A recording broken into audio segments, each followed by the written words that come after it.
So, you want to be a DM. Know that once you go down this path, you may become your party's forever DM, cursed to never be a player ever again. In all seriousness, DMing's a lot of fun, it's a lot of work, but also incredibly satisfying, and it's just great to throw on a fun game for your friends. So today, I'm going to teach you how to become a dungeon master. The number one rule to DMing is to DM the way that works for you. There's no wrong way to DM other than DMing in a way that removes the fun for everyone. The number one goal of playing D&D is to have a good time. And as a DM, it's part of your job to make sure everyone else around you's having a good time. So if your players are satisfied, enjoyed playing, and want to come back for another session, however you did it, doesn't matter. This is just me showing how I DM to have those fun sessions. Step 1. Get a premise. I have a D&D session coming up with a group of people who've never played D&D before. I want them to feel like the adventure they went on was truly theirs, where they had full control. So I'm going to work on giving them plenty of options on how this session plays out. So I've decided on a scenario. The party stops in a town when traveling between cities. The adventure begins the morning after they arrived, but that previous evening they were warned that a storm would be coming in about 3 days. And the next closest settlement is 4 days away. They know that their best option is to just wait out the storm before continuing their travels. Now, this gives my party some options. As their main goal is to just wait out the storm, they don't have to do anything in the town at all. But there's also enough time to travel a bit of ways out of town as long as they come back before the end of the 3 days. They could also just choose to wait out the time and let the storm hit. Your premise should fit your intentions as a DM for the type of game that you want to run. For my case, I want a very open game, so I'm leaving my party without much to do and they can find what they want to do. If you want a very story-based game, you might send them to a place where things will happen that lead them in their journey. It's entirely up to what type of game are you running for what type of people. Step 2, get some hooks. Some DMs will have their adventures be very linear. The DM will give the players a lead, and if players don't take it, well, there's no game. I'm not a huge fan of running games like that. I prefer to let my players loose in a world and have them find leads on their own. Because of that, I need to think of multiple different hooks that my players can latch onto if they so choose, as well as what happens if they decide to do nothing at all and not take any of the hooks. I think for this to be the most interesting, each conflict should be a different type of adventure. So here's a list of a few things that I want and I think would be good for a level 1 party. I have hunting down a dangerous beast, exploring a cave, stealing a valuable object, and a large combat that's more focused on the danger of the NPCs rather than the danger the players are in. If the party finds their own thing to do, that's fine, but I could probably just reskin one of these into whatever they decide to do instead. I know that since they are on a time limit, I need something to happen in case 3 days pass and there's still plenty of game time left. So we should probably say that that large combat could be what happens when the storm hits. Step 3, build the story. So we've actually done a lot of world building up to this point. We know we need a town. We know it needs to be in a place that can't experience heavy rain. This town needs to be at least a 4 days trip to the nearest settlement, so it's quite off on its own. We know that based on my conflicts, it must have an area where a large beast may hunt prey, a cave that could hold valuable items, a rich person that protects a valuable object, as well as someone who wants it. Since our players are visitors, we could say it also probably should have an inn. This is why I like to create some hooks first and force myself to build my world around them. I end up accidentally creating more interesting conflicts just due to the nature of my ideas having to exist next to each other.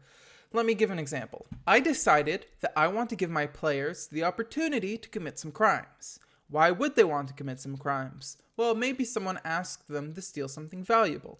Who would have this valuable thing? Well, maybe a rich person. What is a rich person doing out in the middle of nowhere? Well, maybe they own all the land around here. If they own all the land, that means that everyone else doesn't own the land. So maybe the person who wants the item stolen is someone who doesn't like that they own all that land. There we go. We have a full story just from extrapolating from the idea that I want my players to be able to steal something. I won't go through my whole thought process on the rest of these, so I'll just summarize my ideas. This town has an injured hunter. They were hunting this animal, and now they're too afraid to go back into the woods until they know the animal that attacked them is dealt with. A group of bandits are currently holding out in a cave. According to rumor, they've got quite a good amount of gold hidden in there. The storm has actually been caused by a blue dragon Wyrmling, and that creature will attack the town on the third day. When this dragon is defeated, the storm will subside. There's a lot more that we need to build for these hooks to be actually playable, but this is a really good start for now. You'll notice that I haven't named names or made up magic items or decided on what the beast is going to be other than the blue dragon, but this is because first Step 4. Build the world. Now is about time where I'm going to have to start finding maps to use. Based off of what I thought of, these are the maps I'm going to need. I'm going to need a map of the town, a rich man's home where he keeps the valuable items, a cave, and a forest map for the beast encounter. In theory, if I wanted to, I could also have a tavern map and maybe the hunter's shop map, but I don't think these will be necessary, so I'll just draw a map if they need be, but most likely I can just do theater of the mind. Now, I'm not a map builder, and while I've definitely taken from the internet before for my games, I don't want to do that while risking giving improper credit to creators. So we're going to do some ethical copy pasting from books I already own on D&D Beyond. The good thing is that each of these adventures are separated by level, so I can pick and choose whether I want to pick a higher level map and scale it back, or I just pick a map I know is for level 1 and leave it as is. Without even looking, I can probably guess a few of my maps are going to come from Lost Mines. In fact, I have a feeling all of my maps are going to come from Lost Mines. So I did end up deciding to use the town of Phandalin as our town map, as well as for our cave, we're going to use Cragmaw Hideout. And I ended up deciding that it'd be more interesting if the item would be hidden inside a cellar underneath the rich man's house. So I actually decided to use the Red Brand Hideout as what we're going to be breaking into to steal the valuable item. And then for the beast, I thought about it for a bit and decided I thought a creature that traveled in the open plains might be a bit more interesting, so I ended up using Umbridge Hill from Dragon of Icespire Peak. Now that we have our maps, we now have to put them into a virtual tabletop. Personally, I prefer Roll20, but if you prefer a different virtual tabletop, then of course that's going to be fine. Okay, so I'm done putting in the maps, and you know, you can have some problems putting in the maps sometimes. It's my least favorite thing about using a virtual tabletop, or at the very least not owning the maps on Roll20. But I've already bought these once. You're going to shoot me before I buy them again. Now it's time for us to just put in our enemies, put in any notes we might need on our GM layer. Remember, if you are taking maps from pre-existing adventures, you can use what Wizards of the Coast put in as an example, but it might not always make sense. For example, the Red Brand Hideout, you're meant to be level 2 up to that point, so I don't want my level 1 adventurers to be dealing with that exact same challenge, so I'm going to have to wind it back a bit. Plus, the quest goals I have for that map are different, so I have to remember to incorporate that. I should point out that I'm not deciding where certain quests are going to start yet. I'm not deciding where the hunter shop is going to be. I'm not going to decide whether the hunter is staying at a shop currently or is at home. I'm not deciding where the man is who wants to steal something from the rich man. There's a few things I've decided: where the inn is, where the rich man's home is.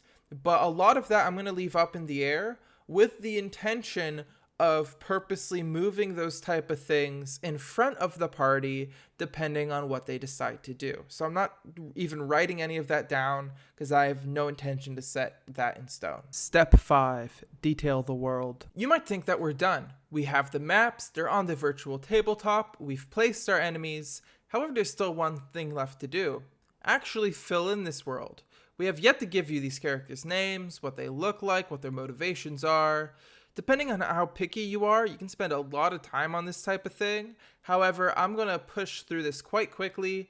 The characters that we need to have prepared are the hunter, the rich man, a man harmed by the rich man, the innkeeper who's have problems with the bandits, and the bandits. For the sake of time, I'm not going to show the process or all the notes I'll have for these characters, but for a one-shot, you should have just about this much. Fingon Frankleaf is a halfling man who makes his living hunting rabbits, foxes, and other small animals in the nearby forest. One day, while traveling through a field, he was attacked by a dire wolf and was barely able to escape with his life due to his trusted donkey giving him a chance to escape. Now, with only one leg injured, he's too scared to go out there alone. With a charisma check of DC 15, they'll lead the group to where he was attacked. But he does know where and can give them good directions. The innkeeper is Volva, an orc woman, and probably one of the only people in town with the patience to deal with the loud customers and the strength to kick them out. Recent shipments of food and ale have been robbed by local bandits, affecting her bottom line. She's figured out where they are, but now she just needs someone who can do something about it. The bandits are a group of goblins that once resided in the city of Neverwinter, but were forced from their homes after a new government took over and decided they were no longer welcome. They try to hunt for what they can, but when the food got short, they started attacking caravans to survive. The rich man is Ezekiel Westshire. He's a human man who specializes in acquiring and renting properties. He owns much of the land around the town I'm realizing now I haven't named the town. Considering we're using the map of Phandalin, let's just go with the name Phandalin. So he's owned much of the land around the town of Phandalin, but what he's most known for is screwing people over with devious contracts. Hidden underneath his home is a well-guarded cellar, and here are the deeds to most of the land in this region. If someone were to learn of this location and take the deeds, Ezekiel would lose almost all of his ill-gotten wealth to the benefit of the people of Phandalin. Cassius is a tiefling man known by the rest of the town for being a little shady. In reality, he is a good man whose reputation was destroyed by Ezekiel, forcing him to live as a thief.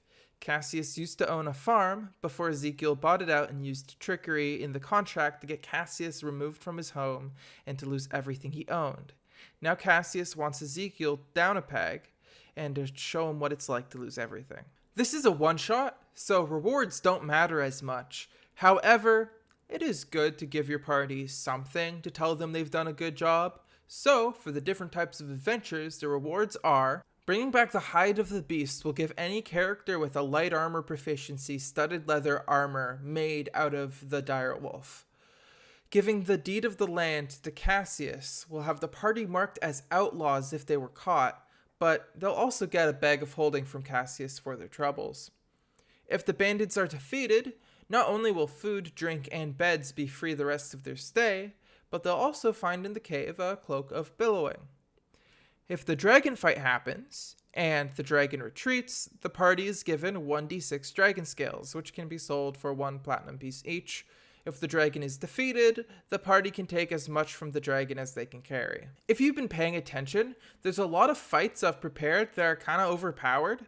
So I'm going to prepare for potential character deaths, as it's more likely at this point that at least one person is going to fall in battle. If someone in the party dies, they appear in a limbo-like place. They hear a soft, feminine voice speak out to them, asking what they'd be willing to risk for a second chance.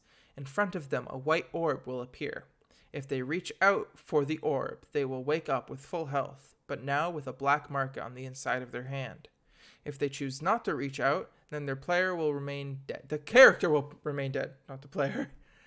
The mark will have no consequences for now, but if that player wants to continue using that character in one of my games, I'll figure out some long-term effects. That's about how much prep I need for running D&D. I might add a few little extra things. Remember, this isn't exactly how you should do it. If you feel like you need more prep, you put in more prep.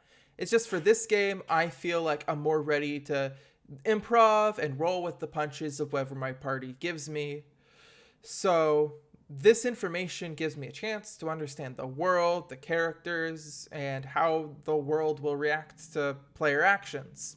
But of course, being a DM isn't just prepping a game, it's also running a game. I'll run this game in 2 days, and afterwards I'll tell you how it went. Okay. So, I just got out of the shower, and I have learned that 2 of my players will not be able to make it. There are 6 people who've said that they want to join. However, I have gotten nothing from 4 of them. Like, I haven't gotten their character, what they want their character to look like. I don't know. And I've told people a couple of times, have your character ready on D&D Beyond. I made a campaign, have your character there. And there isn't. I still believe that they want to play, but this is a big part of DMing. Don't take it personal and roll with the punches. So, situation. I have made some changes. Most important one, the players are no longer going to use Roll20 to move their characters. I am going to use Roll20 for each of the battles to keep reference of where things are. But I will just describe to them, this is what the room looks like, these are where the enemies are, this is where you in relation to the enemies. And I'll be able to do that more effectively with the use of the battle maps. So hopefully there shouldn't be any problem. Hopefully it should all go fine. Okay, stop. Originally, I was going to use that camera to show bits of me playing the game while still respecting the privacy of my players. But after working on the edit, I kind of realized that it just didn't work. I also recorded some stuff right after the game, but I feel like it just went on for too long and I could simplify it into something shorter now. So I'll talk about it here. Yesterday was the game, and it went well. I had fun, the players had fun, there were a few hiccups, but that's anticipated when you're playing with new players. I've had some time to think about it now, and I want to talk about some of the things that happened during the game, and then give you some recommendations on what you can do in your games, as well as what I can learn from my own. Rule 1, your work means nothing. This rule just means that just because you did a lot of prep and you put in a lot of work, that doesn't actually mean that your work will mean anything. I put a lot of time into preparing my battle maps, but right before the game was to begin, I began to make the decision that Theater of the Mind would actually be better for this game to simplify everything for my players. This ended up being the right choice in the end because my players didn't get confused by multiple different accounts that they had to make and getting super focused on positioning and AoE areas. I still had the maps in front of me, so I knew the size, shape, and continuity of areas, but I was also able to change the description of areas as it needed to change. For example, the party ended up going to the cave. I knew we were running short on time at this point, so I just removed some of the rooms that they could go into to speed it up. Just because I spent a lot of time on it doesn't mean it's the best to keep it in. Rule 2, you and the party are on the same team. This rule just means that you and the party should be working together on the adventure. You set the rules and you put the enemies and obstacles in front of them, but you should also care about these characters as much as the players do. When my party were fighting the direwolf and one of the party members went down, there was a moment where the players didn't know whether they could get them up or how to get them up. And as they were rolling, they weren't rolling the best. Luckily, they ended up living, but I felt genuine worry for what was going to happen for that character because I didn't want my player to lose their character. Rule 3, it's better to have fun than to play the game right. Early into the game, 2 players decided that they wanted to have a sparring match against each other before going out to complete one of the quests. I knew that using up resources and hit points before this encounter would not go well for the party, so I decided to make a ruling that these 2 characters could fight, and if they used spells and abilities, those would be removed until their next long rest. However, all the hit points would be recovered right after the sparring match. And I did this because I knew that it would be more fun for these two players to get this roleplay moment where they're fighting each other than it was to stick to the rules and say, oh, well, you can do non-lethal damage at the end, but you're going to be down all the hit points, because then they're going to be thinking, oh, I guess we have to long rest now. It just wasn't as fun. Now, the rules are important. The rules are what tie the whole game together. It's important to follow the rules, but it's also important to know when you shouldn't follow the rules. Now, something I do after all of my games is I ask myself, what was the one thing I did that was the worst thing I did? And sometimes it's a small thing, sometimes it's a big thing. But I do this to keep myself accountable and keep myself in check. I know I'm not perfect. I know I can always be better. But the only way to become better is to know where you're going wrong. In this case, my biggest mistake was two things, both pretty small. The first thing was I should have had a session 0. I felt that the amount of resources I gave to my players and, oh, read this, oh, watch that, was enough for the players to understand.